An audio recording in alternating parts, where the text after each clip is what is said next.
この2台どちらもオービス 75A です。しかしよく見ると形が違います。こちらは一般的に知られているオービス 75A。イタリアのコプテスによって製造された小型スピニングリールです。ところがこちらも同じオービス 75A。しかしボディの形を見てください。明らかに違います。右が通常型の 75A、左が今回紹介する謎の 75A です。通常型は直線的で角張ったボディ。それに対してこちらは全体に丸みを帯びています。実はこの丸いボディにはよく似たリールが存在します。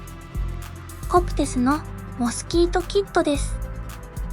ボディ形状を見ると通常型の 75A よりもモスキートキットとの共通点が目立ちます。では、誰かが後から部品を組み替えたリールなのでしょうか？そう考えることもできます。しかし、この個体にはとても興味深い来歴があります。私はこのリールをイタリアのヴィンテージリールコレクター、ジョバンニ・ベカーリ氏から入手しました。ベカーリ氏は1990年からアンティーク、リールを収集し、イタリア製を中心におよそ250台を所有していたコレクターです。私の記憶では、ジョバンニ氏はこの 75A をアンティペスに関係するコレクター、シルバーノ氏から入手したと話していました。残念ながら、当時のやり取りをすべて保存していたわけではないため、この部分については私の記憶によるものです。さらに印象に残っている言葉があります。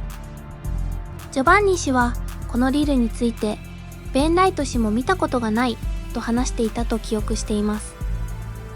そして現在、イタリアのアンティペスには、オービス75シリーズについての非常に興味深い資料が残されています。そこには、通常型とは異なるオービス75のバリエーションが紹介されており、コプテスの各モデルとの関係についても考察されています。なお、コプテス320タイプのオービス75も存在しますが、今回紹介している個体とは別物です。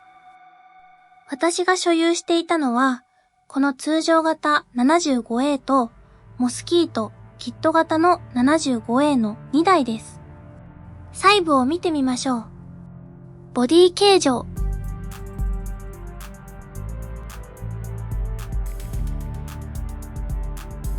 前面。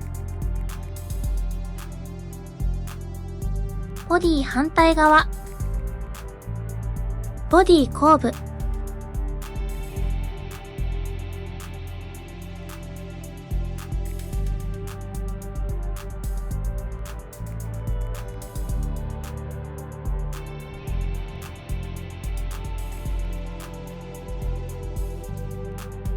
アンチリバース、コプテス、トリノ。ローターとベール周辺。そしてリールフット。このリールは試作品だったのでしょうか？ごく少数だけ製造された仕様だったのでしょうか？それとも別の理由で生まれた個体なのでしょうか？現時点で私はその答えを断定できません。しかし、通常型とは明らかに異なるボディを持つオービス 75A が実在する。そして、その個体がイタリアの著名なコレクターたちの手を経て日本までやってきた。それだけでも十分に興味深いリールだと思います。小さなスピニングリールに残された大きな謎。オービス 75A モスキートキット型。いつかこのリールの正体が明らかになる日が来るかもしれません。